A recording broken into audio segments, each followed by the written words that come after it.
It's Listen In with KNN, the sports sound of the district. We bring you the biggest guests, great analysis, and the hottest sports stories in the nation's capital and beyond.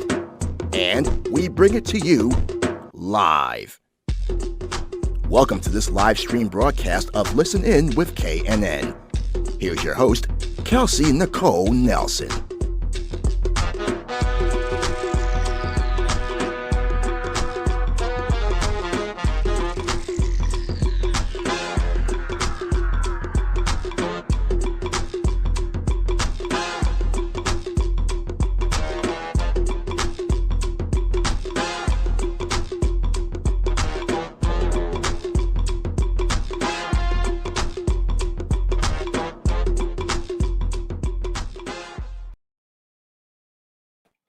All right. Hello, everyone, and welcome to another live stream edition of my sports talk show, Listen In with KNN. I am super excited for today's show because today I am welcoming in a legend. He's a two-time NBA champion, three-point assassin. I mean, the guy does it all, but I would be remiss if I started the show without thanking a very special sponsor of the show. I want to thank the Jeweled Experience for providing me with this beautiful, beautiful, beautiful special K necklace. I highly recommend them if you're looking for gifts. I know Mother's Day has passed, but for that special woman in your life, and ladies, you can never go wrong with adding to your jewelry collection. Definitely check them out at the Jeweled Experience. All right, so we're going to get into today's show. I don't want to have anybody waiting. We just watched episodes 7 and 8 of The Last Dance. My special guest today, unfortunately, was not in The Last Dance, but we're going to get his take on everything as we prepare for this Sunday's special edition. So without further ado, please help me welcome in none other than Mr. Craig Hodges. I appreciate Craig, how are sister. you? I'm doing fine, thank you. I'm so excited to have you. I thought I saw you dancing a bit to the beat. Did we get you with some of the go-go music? Yeah, you got some good music. Yes, welcome to my sports talk show. We are based in the DMV, hence the go-go music. But I know y'all in Chicago have a little taste of something. I mean, y'all stole our mumbo sauce. y'all figure it out. Y'all figure it out soon enough. But so excited to have you. Thank you for your time. First off, before we get into this interview, how are you doing? How are you holding up with everything surrounding COVID-19? Yeah, first of all, I want to, thank God for blessing us to meet across the airwaves and be able to bring a message that's important. And just hope everybody's healthy and safe, and make sure we're drinking plenty of water and concentrating and researching and reading while we have a period of time to do so before we come out of this.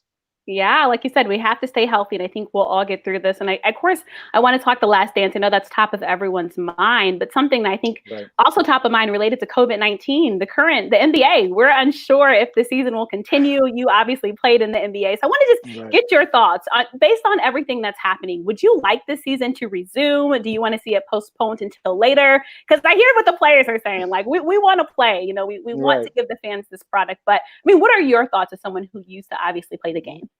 Right. And this being the most unique time in history, it's going to be, to me, it's one of those things that health is more important than wealth. And it comes a matter that, are we going to be putting people in harm's way by getting back together? And consequently, it took us probably 2 or 3 months to get in this quarantine environment. How long will it take us mentally to, go back into an environment where we're in a close proximity to one another? You can imagine yourself being at a game, somebody has a drink of beer, it goes down the wrong pipe and they start coughing, people start panicking. So it's one of those things where it's going to have to take a strong look, and it's going to be a lot of things that change in as far as pay scales and the like, because if the owners have to take a hit, the players are going to take a hit consequently. Right. I think the players taking a hit is what they're all mostly worried about. I mean, we hear it in baseball, like, hey, I'm not taking a pay cut. Like, I worked for this, I've earned this. So what would your advice be to current NBA players, just trying to navigate this time?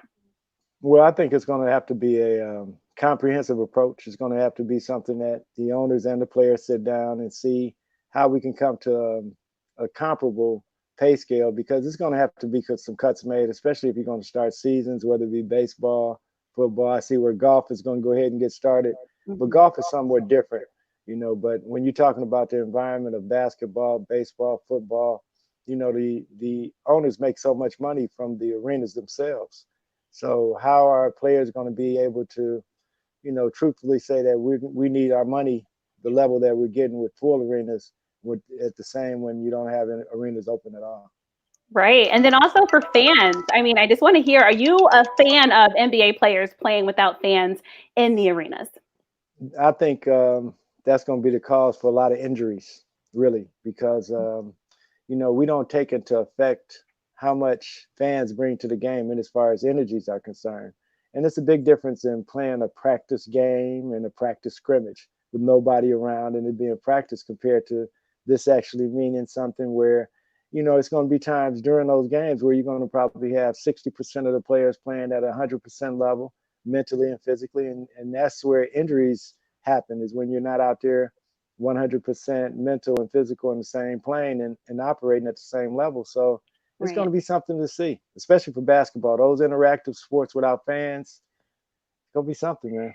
Yeah, as you know, I mean, the fans get into those games, and I know players can feed off of that energy. I mean, Absolutely. it's No just doubt. like, it's crazy. Here in DC, I Yeah. mean, it's so infamous. John Wall hopped on the scoreboard table at one point, just screaming and, flapping his chest to the fans. It's those moments that will be No, taken from us. So, but like you said, I am no, also for the safety first. yeah, and that's the thing, is how long is this rollout going to be? And it's the way that it Yeah. came about, the fact that we don't know if someone's walking around, how long they're affected or if they're affected. So it's one of those things that we have to just be mindful of where we are. And almost, I look at it almost like we're in the Wild West days, where we're in our home is like a Conestoga wagon, and Yeah. how are you going to bring your family out of this? And a lot of decisions going to have to be made. And I tell people, work on becoming a home-based business of some sort, work on your creative instincts, on things that you're passionate about. If you haven't had a chance to find your passion, let this time be a time where you can go online and look at some things that you have thought about doing in your life and go for it. Yeah, just go for it. Like you said, this is the time to reinvent and really just go for things that you might have put off before. So make the most of this time. And Craig, we're talking current NBA. We got to talk Right, current NBA season, even though it's not going on. But I want to hear just, what are your right. overall thoughts of today's game and how much it's transformed since you last played? Well, I think the biggest part is the physicality. That it's a different mode. That it's not as physical. I think, it's more geared to seeing how many numbers we can put on the scoreboard. Thus, we have an analytical thing where see how many points we can score. Everybody's looking to shoot threes. We don't have a position type of game. Now it's a Yeah. positionless game. So it's a big difference. But I love what LeBron is doing. He and Anthony Davis. I think this is ugly for them, because I think they had a good chance of being in the finals for sure. But I really want to see the duel between he and Kawhi Leonard, and the leadership that Kawhi brings from a silent assassin type of leadership, Yeah. to where, LeBron is a little more vocal about it. But I still say probably the best player in the game right now is Antetokounmpo. I like what Giannis is doing. I had a chance to coach his brother in New York, to NASA. So I love the fact that he's come along and understands the American culture as well as his African culture and his Greek culture, and he's able to mesh the three and become a leader in his own right. And I respect him for that, and I love his game, and it's going to be hard for anybody to stop him. And if his team can come along with him, I think it's going to be something to watch for the next couple of years. Should we Yeah. play?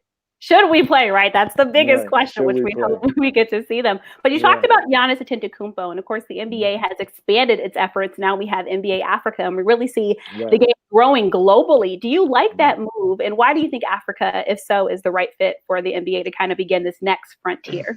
Well, when you look at, you have to couple that, and don't, if you go back in history, if you go back to, I believe it was 72, which was 72 and 76, I think it was Richard Nixon who took ping pong into China to open Yeah, up China. So I think this is also a way of, the American and political body to also have an entree, and knowing that sports is an easy entree because it doesn't really ruffle any feathers, especially basketball.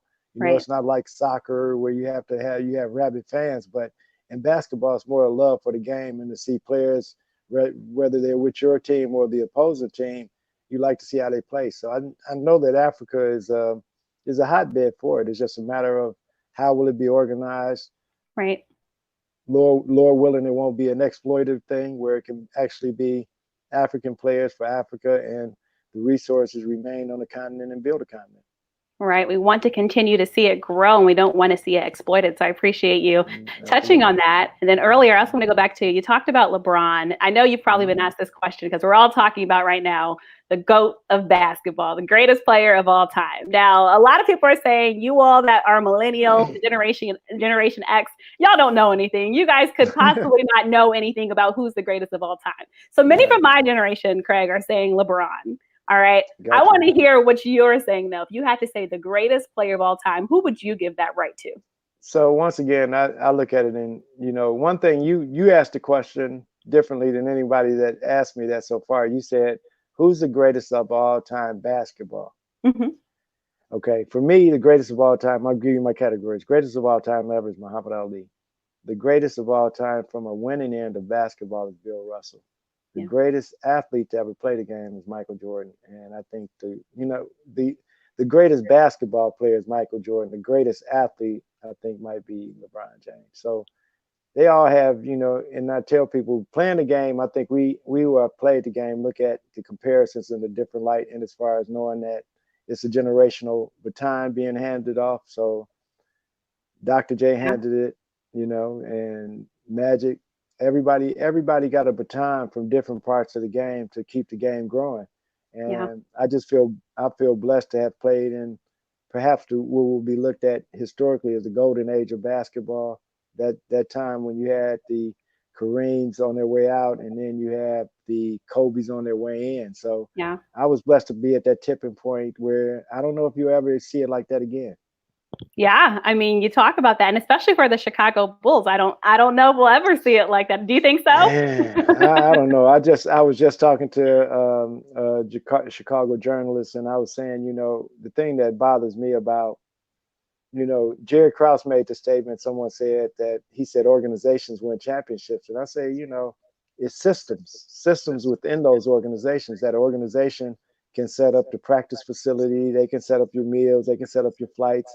They can make you as comfortable as possible as a human being, but they have to hire the right personnel and that personnel put in the right system so that you are in a place to be a champion every year. And that's the beauty of what, even though Jerry Krause is being spoke of and ill will during the documentary, he was smart enough to understand the value of Tex Winter, rest his soul, that, his value as a coach and his value to be able to teach the game in a way that, took us to 11 championships. So Phil, whenever anybody talks about Phil, they should put Tex in that same breath. Yeah. So when we talk about Phil today, knowing what you know, I mean, how should we think of Phil Jackson? What would you say? I would say possibly one of the top 2 or 3 coaches of all time. Mm-hmm. You have to go with Red Auerbachs, you have to go with the Belichicks, you have to go with the Walshes and those type of people who have won over a period of time with different troops, and to be able to get your message across, being able to, and I tell people about Phil more than anything else. He's the epitome of being a manager of people, that his reality of knowing what each person brings to the table for us to get to a championship. It's not about trying is failing. And all we do is we do. So we had a one word mantra during our championship runs, and that was ring. So when we get together, 1, 2, 3, ring. And that's what it was about. It's not about getting a conference championship. It's about winning and putting that formula and chemistry together early so that you'll have least amount of adjustments to make during the playoff play, especially. Yeah, and you talked about winning and being a champion. Craig, that's something that not everybody gets to experience. So take me back to those moments. I mean, what was it like for you? Well, it's humbling, and you get chills talking about it. For me, I've been blessed. I was born a baby of the civil rights movement. My mom was the secretary for the organization in my hometown. So I was always coupled basketball with, a certain uplifting of human nature and human being. So for me to be able to know that we were on the cusp of winning the championship in 1991 and knowing that we had a chance to champion the causes of other people, that was the exciting part for me. But to know that all the whippings we had taken from Detroit and to know that we were on the cusp of both beating our arch nemesis and getting a chance to go after perhaps one of the greatest players to ever play the game in Magic Johnson, and to play with perhaps the greatest player. It was one of those, surreal moments in time where you actually, I recall stopping the day before we were going to win the next night and just sitting and thinking of how big this moment actually was. But, you still have to go out and perform your task. And I feel the same way right now where the human family is concerned on the planet, that you can feel a certain consciousness that's going on. And a lot of people don't know why it's going that way, but you can feel the energy that's coming through where a lot of people of different cultures and backgrounds are seeing that, hey, something has been wrong, and how can we do something to make sure that the next generation is taken care of and have us a good support base. And you talk about the next generation, Craig. So when you talk about this moment to someone like your son or your grandkids, I mean, how do you describe it to them? Unique. Very unique. Nothing else has happened like it in human history. And to know that we're on the precipice of something very big, and what it may be, but what we know is that we control what we're capable of creating, what we created from both a imaginative end, both from a passionate end. So the thing that me and my sons have been working on is how do we create a student athlete electronic platform that athletes can tap into. My son played overseas for 10 years. He coached a year over there. So he has a unique feel for what's going on in Europe as basketball. And I have a feeling for what's going on here. So together we working on being able to bring forth an app so young and upcoming players all over the globe can tap in on the resource that we had and what we've experienced and utilize it the best that they can so they can reach their full potential. That's amazing. That's amazing. So you said it's an app that you're trying to work on. Do we have any details about, I don't know if you can drop it on this show, about when we think we'll be able to see this? Well, one of the things that I do want to drop right now, the app is part of parcel of what we're doing. I didn't know anything about MJ and his Last Dance documentary. So I wrote my book. My book came out in January 2017, Long Shot. And probably 6 months later, I had a group out of Britain, the same group that did Black Mirror. They wanted to buy the rights, and they bought the rights to my book to do a documentary and movie. So we shot during All-Star Weekend, not knowing that all of this MJ stuff was coming out. So it's amazing how, for me, I tell people my steps have been so guided and blessed that I don't question anything. I try to go with the spiritual river that we're in and make sure that we're going in the right direction with the current of where the direction that God wants us to go in, and not so much the physical plane of which we're seeing around us. Yeah. And I appreciate you dropping it. I know we're all looking forward to that.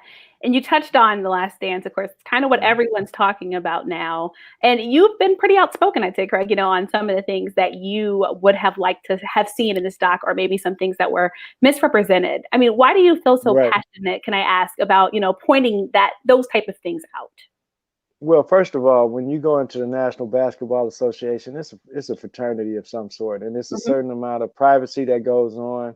It's a certain amount of camaraderie that's built into it. So, the question came to MJ about the traveling cocaine circus that he became a part of when he was when he first came to the Bulls. And my thing was that, you have players who have passed that was on that squad that. You have players who are, sitting at home waiting with their grandbabies maybe, and they have to explain, your theories on what you saw. And I felt like he's a diplomat. MJ he has to be more diplomatic than anybody on the planet to be a billionaire. So there's certain ways that you can use your diplomacy in order to get your message across. For instance, he could have said, during that period of time, guys were having a good time and doing whatever they did off the court, but when it came time to come to practice, they were there. And when it came time for games, they showed up. And I think that's what's needed, is not so much the divisive end, but what type of effective unifier could you be, as opposed to this being a documentary where a lot of people have been thrown under the bus. Yeah. Yeah, so it seems like you would have liked, to see some things, like you said, it's a fraternity. I'm in a sorority, so understand, like, certain things are supposed to be, kept between the group, and now it's for the world to see, and especially because of COVID-19, Yeah, literally and then everybody's watching. and we call it bulletin board material. You know Yeah, what I'm saying? So as a player, once we go into the locker room, yeah, Larry Bird might have had a bad game, but don't come out and say, I held Larry Bird to 15 points. yeah, Because the next time we're in for a 30-15 and a 10 assist game. So let sleeping yeah. dogs lie. Yeah. And I appreciate that. And I think to just dive a little bit deeper though, for what we're seeing, because of course this as a teammate, and you've Right. experienced that firsthand. Nothing beats Mhm. firsthand experience. Right, So right. take me back to that Bulls team and kind of talk about how you all were able to build this chemistry. Because I think, Craig, what people are asking is we see MJ, we're really getting a Right, sight right, to his mind. And some are saying, he right. has this sociopath, like crazy mind. Yeah. Trying to say Yeah, it in a nice way. right, right. Yeah, and it's the public and the private. You Yeah. see the public persona, that's Yeah. MJ. Yeah. When you see him in with us, come on, M. It's a different vibration. So we were blessed to go through those whipping in Detroit, like we said, under Doug Collins. And then the next summer, Phil got the job and immediately put Tex Winter in charge of the offense. And immediately what that did was that was going to give Scottie, Horace, Bill, everybody looks at the basket. So our defensive intensity would rise right away. And I think through the losses in Detroit, through the installation of the triangle, it brought about a chemistry that was enhanced to the point where we knew the only people could beat us is us. Mm-hmm. And the times when we would lose would be times when, we wouldn't be consciously in it. And I think that's the thing that Phil was able to do was he kept those to a very, very, very low time. I've been on squads where, you'll have lulls where we can't win. And that would be the mantra on the team. If that's the mantra, you're not going to win. So Right. Phil was able to, and be able to push people's buttons in a certain kind of way to motivate you to be able to do the thing. So when I look at this whole thing that, oh, Michael was doing this, he was bringing people along. No, man, that's taken away from Phil Jackson. Right. And I feel like that's what we didn't get to see, like you said. I think we're seeing this Yeah, from MJ. And again, it's from right. it's his side. So, but I feel like Exactly. we're not getting to see that from Phil, but you Right. obviously And know that.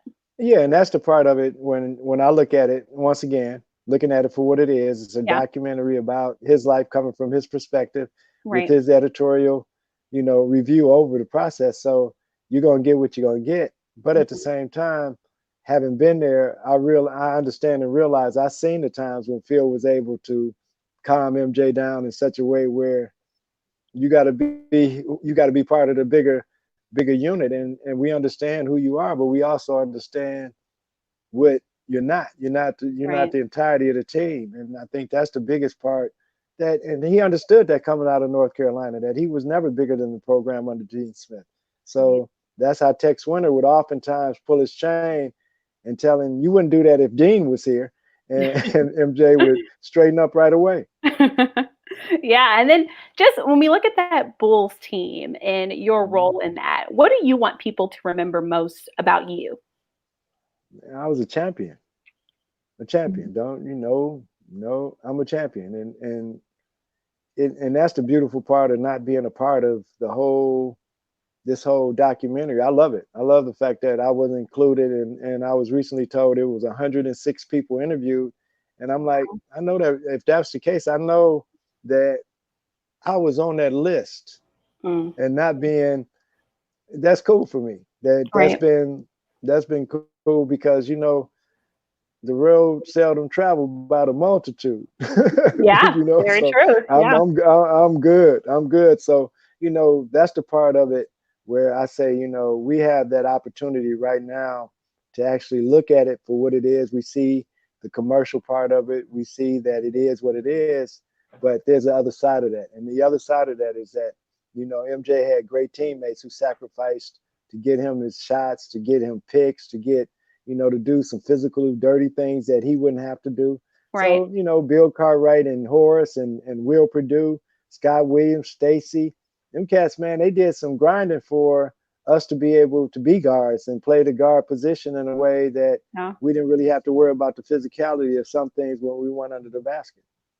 And just staying on the championship part, another person who I think is getting a lot of scrutiny is Scottie Pippen. I think especially after episodes 7 and 8. So just love if you could give some insight into just, you know, I know you can't explain why he did what he did, obviously, but just, I mean, how is Scottie? How would you say Scottie is? Because we're just getting to see the stock, especially for my age range. I haven't had a chance to talk to Scottie since it came out. I've talked to Horace a couple of times, and you know, we're working on some things. And as far as, you know, getting the brothers together so we can sit down and us be clear about, be clear, because it's clarity that's needed for our next generation of sons, so they won't be beefing about none of this garbage. So, but you know, Scottie to me was a very, very critical part, and we used to call him and Horace the bookends, because they were silly young cats out of college with a lot of money, having a lot of fun playing a game that they love to play, learning every day, getting better every day. So you could never question their want for the game, but sometimes you question how they went about it because they're so silly about it. And you know, and that was the part where you stop and you look, we're playing a child's game, so why shouldn't we be silly about it?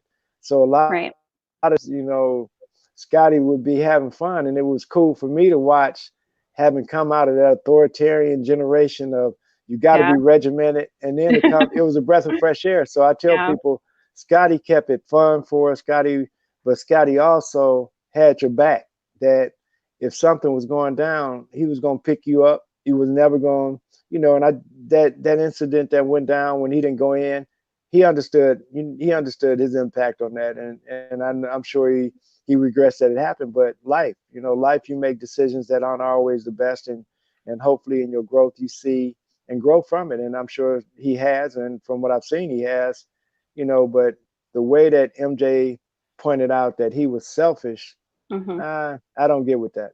Not the person that I know. You didn't follow that. And I want to talk about like the selfishness, and then I want to talk about you. So outside of being a basketball player, you've also been known for your activism. So I want to go back to that time at the White House. All right, Craig, tell me kind of what was the mindset behind that, and what did you want people to kind of see and know when all of that transpired? Well, once again, like I told you, I was a baby of the movement. We were taught to write all of our Congress people, write the mayor, write the civic leaders. So, and I did that. I did that all the way through college. And the night before we went to the White House, in fact, had we went to the White House, we won a championship in June. Had we went to the White House in June, I may not have even written a letter. So we didn't go to the White House for 3 or 4 months later in October. And I'm playing ping pong with one of my homies. And I'm like, man, I got to write this letter to the president. He's like, brother, you sure you want to do that? I'm like, man, I've been writing letters, and my family told me that's what I'm supposed to do. So how can I not? So sat down and wrote the letter in the spirit of what it was. And the spirit was, you know, that I want to be like Muhammad Ali and champion the causes of those less fortunate. He was my hero from afar. And to get a chance to go to the White House as a champion, and knowing that my mom marched on Washington with Dr. King in 1963, I got a chance to do something that's meaningful and take a message to the president and ask him to consider the issues of poor people who have been disenfranchised. And so many people speculated on what I wrote in the letter. It's been funny to me. You know, Craig Hodges is this militant. Man, I ain't never owned a weapon. You know what I'm saying? So for me, it's crazy, but it was just one that was in the spirit of consider the issues of those who won't get a chance to come and speak, and let me speak on their behalf. That's wonderful. And I appreciate you clarifying that, because now I want to take you to today. And we see activism in sports becoming just a huge topic of conversation, probably most notably recently, and you've talked on this before, is Colin Kaepernick. And I just kind of want to hear your thoughts on, do you think that activism in sports, let's say, is kind of trending in the right way? Is this what you kind of envisioned the future to be, or do you have other thoughts on, on how it could be growing? You know, honestly, I think it should almost be a seamless transit where regardless to what mode of life, you're a journalist, but your journalism cannot outweigh, the fact that you're the editorial board of whoever you work for may want your story to slant in a certain kind of way. Right. That's one thing, but your humanist and your human rights positions have to be forefront in your mind. So for me, I look at it as being a perfect mesh that those who are in a position to be on a celebrity stage, to be able to garner resources, unlike Charles Barkley, not want to be a role model, I think hopefully the next generation will not only want to be models, but want to be good citizens and want to be able Right. to be a part of the fabric of the culture, as opposed to being somewhat elitist, somewhat supreme away from it, in that you serve me as opposed to me being a service to you. You know what I Right. mean? That's been the vibration has been one of, once we make $1 million, we almost Mhm. become untouchable to the common man. And that's something that I think many of many of the young athletes now see the impact of what their dollars mesh with community service can do for a lot of people other than just them and their immediate families. And I want to go further on what you just said. You said, not all athletes see themselves as role models, but to those Mhm. who want to be role models, Craig, who maybe have not had the right role models or positive figures in their life, Right. what type Mhm. of advice would you give them?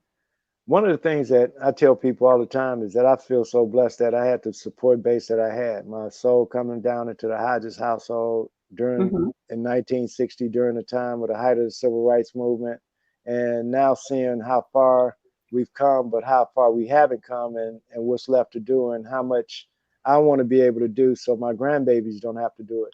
Right. So I think, we've come, and the biggest part is that right now there's a wave that's going on, and I think the generation that's doing it now, y'all have a different sensibility towards it. I think, Hmm. that one of the things in my documentary I've been approached over the last 2 weeks was funny to me by people who want to invest in Craig Hodges, which is wild to me. And Yeah. I'm saying that I'm looking at it from a unity perspective where, okay, these are people from a total different background who aren't looking at me as a black militant. They're Hmm. on a different side of the race spectrum, the Yeah. resource spectrum. And now this is my opportunity to create an environment where we can answer some of these truly hard questions that nobody has wanted to face, whether it Right. be, whether it be race, whether it be reparations, whatever it may be. Now we can actually have a platform, and that's one of the things that I feel like our athletes are doing now is Hmm. they're actually utilizing. When I look at LeBron and the CJ Madam Walker and the Yeah. shut up and dribble, Yeah. man, that's awesome. I get chills just thinking about it because he didn't have Yeah. to do that. Right. He didn't have to do it. Right. And then before I let you go, because I know we got to get you out of here. I told you 30 Oh, it's minutes. all I'm going to good. be true to my Oh, it's word. all good. All good. I don't want you coming back and blaming me. Right. I want to get your thoughts on the current race relations in this country, Right. and just your opinions on really how we can improve, and hopefully, not see these stories, what seems like now to be Wow. every single day, of innocent, Black people in Yeah. this country Yeah. killed. Yeah. And it's sickening that in this day and time that you would have two human beings hunt down somebody else, and Mhm. that's what it was. We don't want to. We not. Why sugarcoat it? It is what it is. We saw it for what it was, and that in this day and time you don't have white people outraged, Yeah.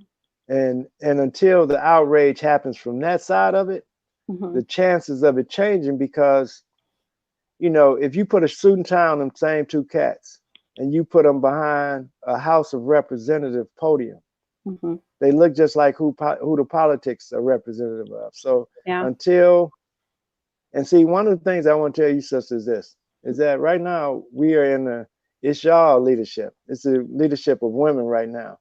And Yeah. until we realize that, so when I see what's going on within the political spectrum and the difference of, the Me Too movement and Yeah. the power that the women is having, it ain't surprising to me. And I'm Yeah. not frightened by it because I came through a household of strong sisters Yeah. from that standpoint.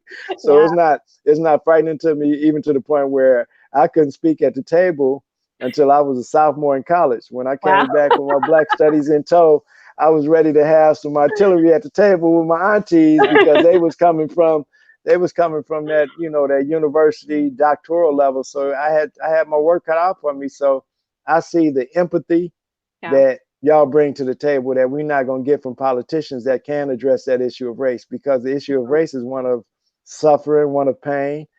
And the people who consider that many of those who are in power are receiving inheritance from that through the privilege of that.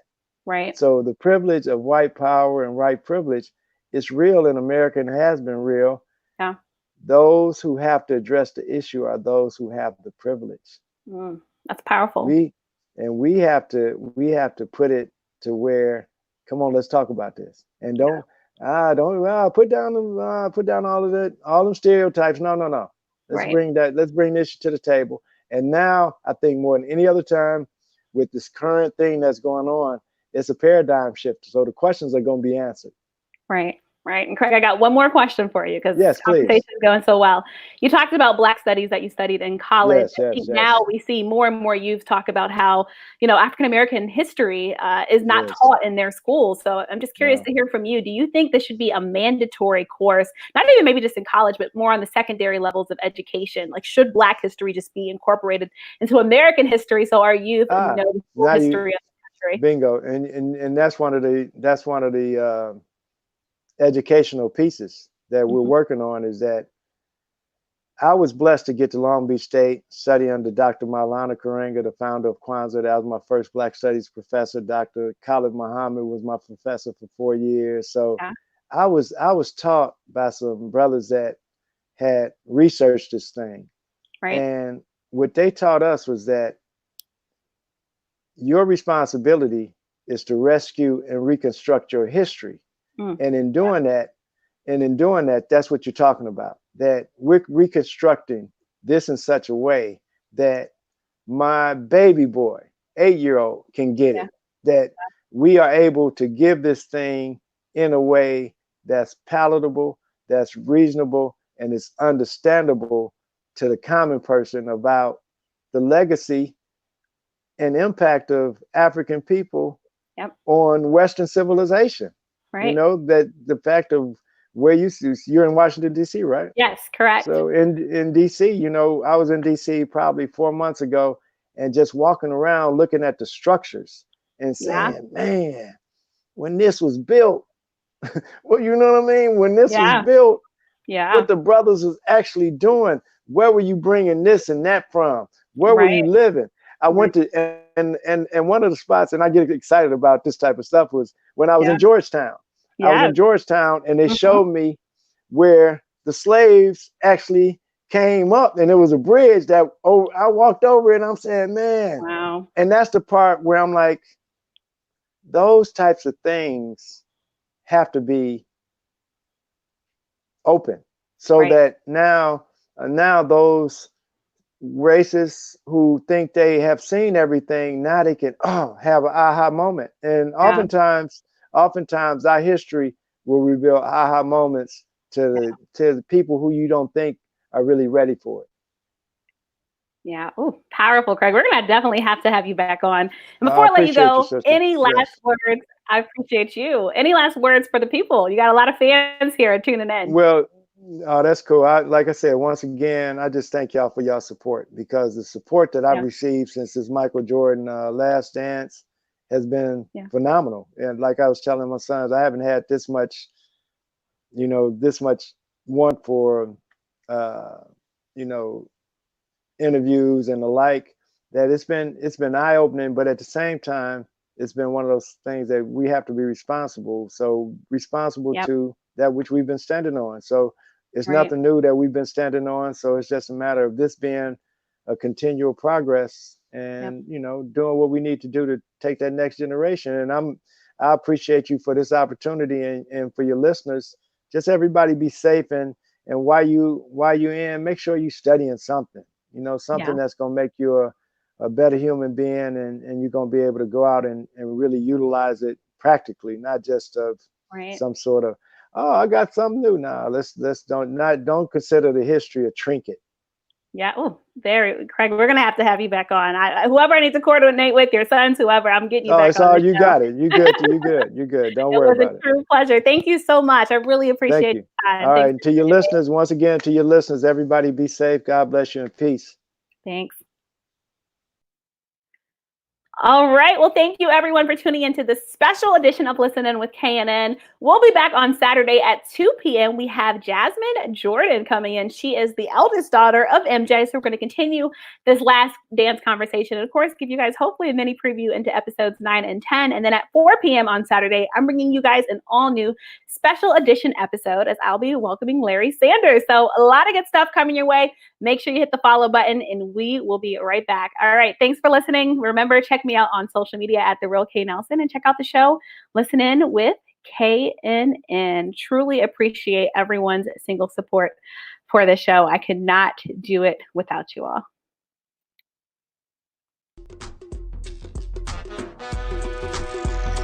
Follow Kelsey on social media at The Real K Nelson. And catch each broadcast of Listen In with KNN on air at AM 1340 and 96.9 FM Fox Sports Radio, on YouTube, on Facebook and Twitter, and online at KelseyNicoleNelson.com. Thank you for watching this special live stream broadcast of Listen In with KNN.